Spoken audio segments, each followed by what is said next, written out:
Yo, c'est Ludo, j'espère que vous allez bien, c'est le confinement, c'est la merde, c'est le bordel quoi, clairement, on est encore tous à peu près chez nous à faire du télétravail, tout simplement à ne rien glander, être au chômage partiel, être au chômage tout le temps, être en arrêt maladie. Donc, j'ai décidé, comme le premier confinement, bon, je suis arrivé peut-être un tout petit peu tard vers la fin, mais j'ai décidé de vous refaire 5 films à découvrir, sauf que cette fois, ça va être des films familiaux, familial, à regarder avec vos enfants, donc tout simplement, on va commencer la vidéo par le tout premier film.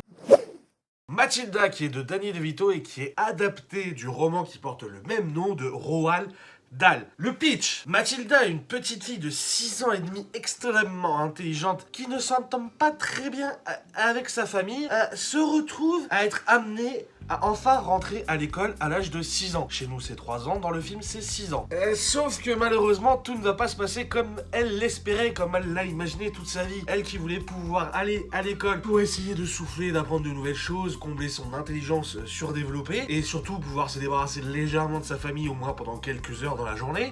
Elle se retrouve dans une école dirigée par une femme complètement psychopathe, ancienne championne olympique d'haltérophilie qui déteste les enfants. Je dois vous avouer qu'elle est tellement tordue à faire infliger des trucs aux enfants que sur la vie de ma race, même Harry Potter il a pas voulu y aller. Et je ne vous en dirai pas plus car pour moi le plus intéressant dans l'histoire se développe au fur et à mesure et vous avez un petit délice dans cette série, à part bien évidemment le magnifique jeu de Danny DeVito qui joue un petit vendeur de voitures qu'il rachète à ses clients qui sont des épaves, qu'il retape légèrement et tu revends à d'autres clients et ainsi de suite, full circle à full life de l'arnaque. Et je dois vous avouer que la petite surprise qui se développe dans le film amène parfois à des petites situations extrêmement cocasses. Et je dois vous avouer que personnellement, moi, c'est un film que j'adorais regarder quand j'étais plus jeune. Et même encore aujourd'hui, j'aime bien le regarder de temps en temps. Pénélope de Mark Palansky. Et bien évidemment, si ce nom ne vous dit absolument rien, c'est que c'est le seul film réalisé par ce réalisateur. Et il n'a quasiment rien fait de sa carrière à part quelque chose dont je vous parlerai un peu plus tard dans la vidéo, tout simplement. Christina, mercredi de la famille Adams, Richie, James, Professor X, McAvoy, Catherine, la maman complètement indigne qui oublie son fils dans Maman j'ai raté l'avion, O'Hara, Reese, la blonde qu'on ne prend pas pour une pomme, Witherspoon. C'est un nom, c'est impossible de le prononcer sans perdre au moins 1 demi-litre de salive sur le visage de quelqu'un quand tu parles de cette actrice-là, de cette actrice-là. Et surtout, le petit bijou que beaucoup d'entre vous connaissent, Peter fucking Tyrion Lannister, Dinklage, et puis plein d'autres mondes. Voilà. Le pitch: une vilaine sorcière jette un sort sur toute la noble famille Willern. La première de leurs filles qui naîtra et qui verra le jour subira le courroux de la sorcière. Je fais peut-être un peu trop. Tout en étant défigurée et obligée de vivre enfermée de tous dans un noble manoir. Seul l'amour véritable d'un noble de son rang pourra la libérer du sort et lui permettra de vivre sa vie normalement tout en restant habité dans son beau manoir, parce qu'il faut pas déconner, quand t'as un beau manoir en général t'as pas envie de le quitter, tu vois. Et sauf que contre toute attente, parce que c'est là que le film devient intéressant, et la petite Pénélope décide de se barrer en douce, en secret, voilà, et de partir vivre sa propre vie et découvrir par elle-même le monde entier, tout simplement.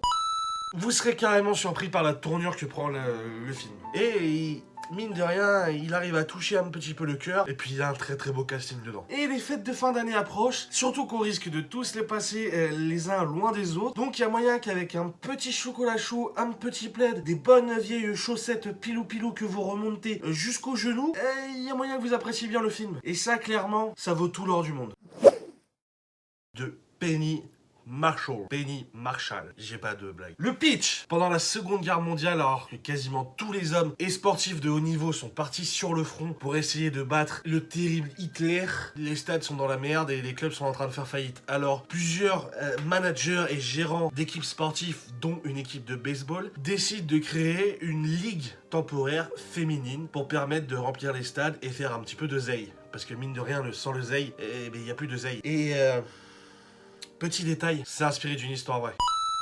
C'est un choix purement personnel, c'est un film que j'ai découvert quand j'avais 14-15 ans, quand avec mon frère et mon beau-père, on se rematait à peu près tous les films de Jackie Chan et de Tom Hanks. Oui, ça a aucun rapport, je sais, mais en même temps, c'était une autre époque. Je l'ai pas vu énormément de fois, ça fait très longtemps que je l'ai pas vu d'ailleurs. Faudrait que je pense à me le remater, ça me permettrait de le faire découvrir à ma conjointe. Je sais qu'il plaira pas à tout le monde, mais honnêtement, ça vaut vraiment le coup de le regarder, juste pour voir Tom Hanks en entraîneur complètement loufoque. Et puis il y a Madonna. Et Gina Davis, quoi. Ça parlera pas beaucoup de personnes, Gina Davis. C'est la maman dans Stuart Little. Je sais pas quoi dire de... N'hésite vraiment pas à t'abonner, à cliquer sur le bouton s'abonner juste en bas là. Tu désagrandis la vidéo et t'as un petit bouton rouge avec marqué s'abonner, clique. Franchement, clique. On est bientôt 10 000 sur cette chaîne. Enfin, encore 9 980 personnes, mais on est presque 10 000. Et à 10 000 abonnés, je me ferais faire un truc de fou. Peut-être une coupe de cheveux de fou, un tatouage. Enfin, je ferai un truc de fou pour fêter les 10 000 abonnés. Depuis le nombre d'années que je les attends. Les désastreuses aventures des orphelins Baudelaire. De Brad Silberling. Avec Jim Carrey, Meryl Streep, Jude Law, la meuf de Sucker Punch que tout le monde a oublié sauf ceux qui regardent American Gods. Le pitch, Tres niños.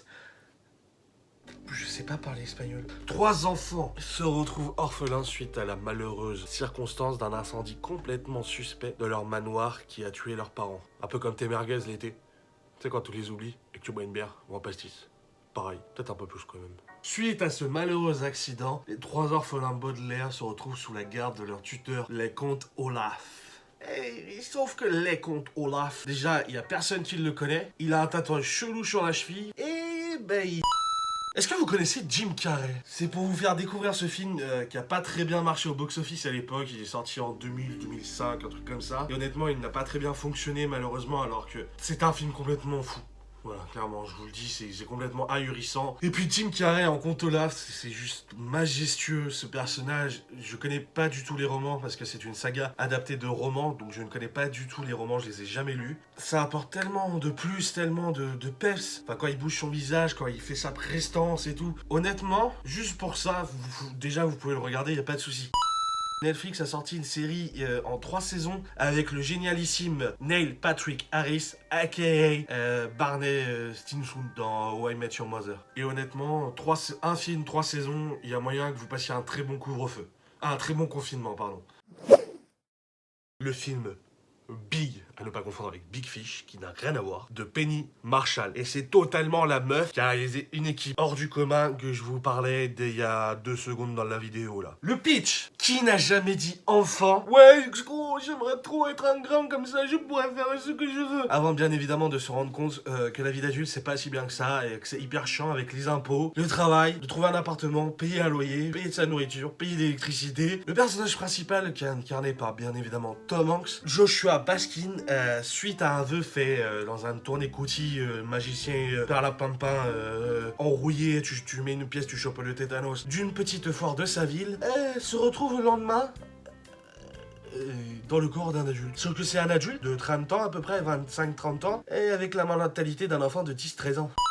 Mais en vrai, pour moi, c'est le film d'enfance absolu. C'est le premier vrai rôle de Tom Hanks qui mélange humour burlesque et surtout remise en question perpétuelle. Même si Splash, qui est sorti bien avant, était pas trop mal là-dessus, celui-ci met vraiment un point d'honneur à vous faire vous remettre en question continuellement durant tout le film. Et moi, je vous dis que la vidéo est maintenant terminée. Je vous ai assez fait chier comme ça sur le abonnez-vous, mais c'est très important, le abonnez-vous. Ça permet vraiment de pouvoir m'aider à pouvoir continuer à faire des reportages dans des restaurants, comme le reportage que j'ai pu faire qui est disponible par là ou par là, bref, et dans la description. Donc pour moi c'est vraiment important de pouvoir faire ce genre de reportage. Je suis sûr que d'un côté ça vous intéresse aussi. Que tu sois nouveau sur ma chaîne, déjà abonné, ou que tu tombes sur cette chaîne-là et que tu vas t'abonner, n'hésite vraiment à pas t'abonner, à mettre un petit pouce en l'air pour le référencement, ça aide énormément pour le référencement de la vidéo. Et moi je vous dis à très vite pour de prochaines vidéos. Allez,